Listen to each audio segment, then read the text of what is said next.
Oh, medyas. Hala, buntis ka na nga. Hindi nga.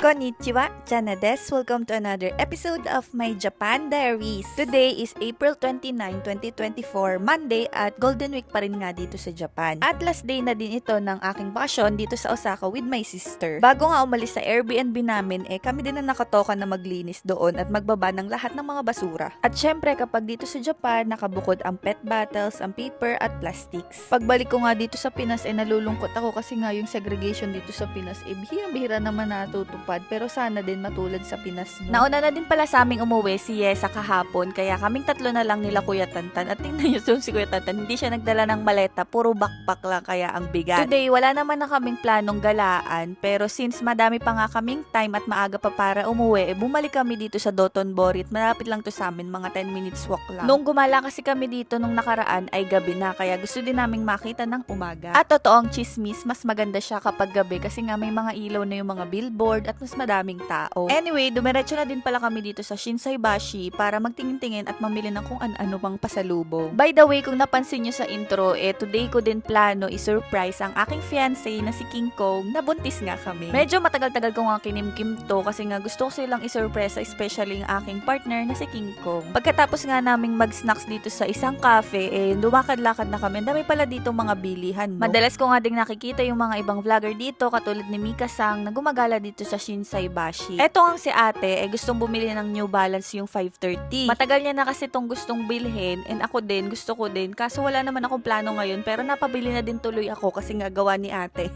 At in fairness naman kasi talaga ang New Balance ang pinaka-comfortable na shoes na meron ako. For now. Hindi nga lang ito yung gusto ko ng color pero ito na yung binili ko kasi ito yung mas mura. Ang mahal kasi nung gusto ko na parang color cream, aabutin ng 2 lapad. Bago nga kami maghiwa-hiwalay, kumain na muna kami ng lunch kasi babiyahe pa ako pa mula Osaka hanggang Tokyo. Medyo malayo-layo din. Bullet train at sasakyan ko kaya abutin ako ng 2.5 oras. Pero kung base abutin yata ng 5 hanggang 8 oras yata kung di ako nagkakamali. At finally, nagkita na din kami ulit ng aking King Kong. Sobrang excited na nga akong sabihin sa kanya pero nagpipigil pa ako ng mga time na to. Hindi lang ako ang excited kasi lahat ng mga nakakaalam na nauna, excited na din na malaman nga ni King Kong. Pero sabi ko, wag muna kasi nga isusurprise natin siya. Eto nga pala si Goldilocks, yung goldfish na nakuha ko sa Goldfish Scooping. Nandito siya sa kanya nakatira at napakalaki na niya. Dami nagsasabi mumurahin lang daw naman si Goldilocks. Ano naman, okay lang, mahal na mahal namin siya. Char. At ito na nga full reaction ng aking King Kong. Tuwang-tuwa pa siya nito kasi meron akong dalang isang pirasong saging. Hindi niya alam, yun ay baon ko kasi nagkikrib ako sa saging. Kinanya na niya. Patas ba yan? Zara nga Oh, ayan. Uy, pabango. Amin mo. Saan na? Pabango to. Pirasong Ito pa. Sa Zara mo ba talaga binili to? Uy, Sara, yan. Ang bango. Si Kuya Tan bumili din. Ay, binili din ni ate. Pero iba yung pinili namin sa kanya. Bango, no? Ang bango, no? Amoy fresh. Yan to yung mga amoy na gusto ko, di ba? Alam mo naman. Ano to? Ayan. Oh, medyas. Medyas mo. Hala, buntis ka na nga. Hindi nga. Totoo lang. Hindi, joke lang. Totoo nga. Oo. Oo nga. Ayan na siya, oh. Happy ka?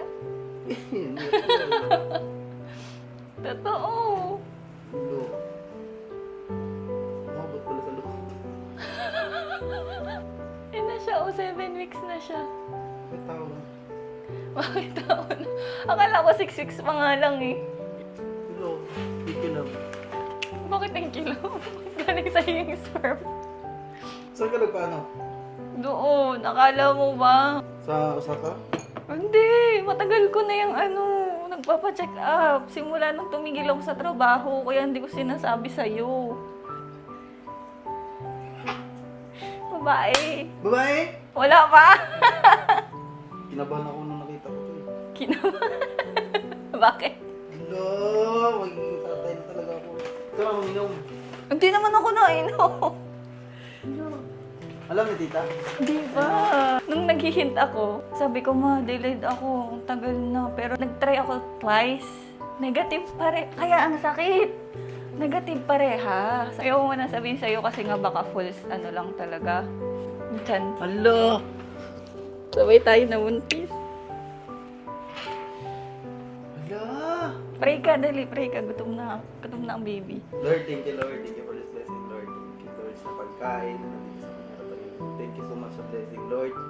Hindi ko alam na makakabuo kami agad. Nawanan akong ganang kumain. Ganito ako pag na-exit ako eh.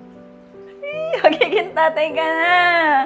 Alam mo ba? Hindi na rin Di ba kaya March ang pinakagusto ko kasi magiging December baby siya kapag uuwi ka ng December birthday niya.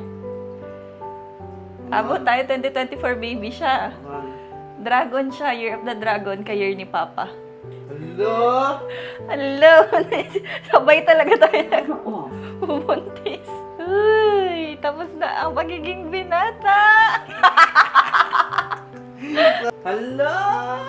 Ang ilola na si Mama Sasabihin Arlene. ko ba?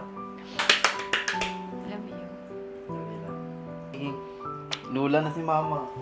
To my life, I feel complete. The flowers bloom, one morning shines, and I can see. Yeah, yeah, yeah. Your love. Ayan yung kinanta mo.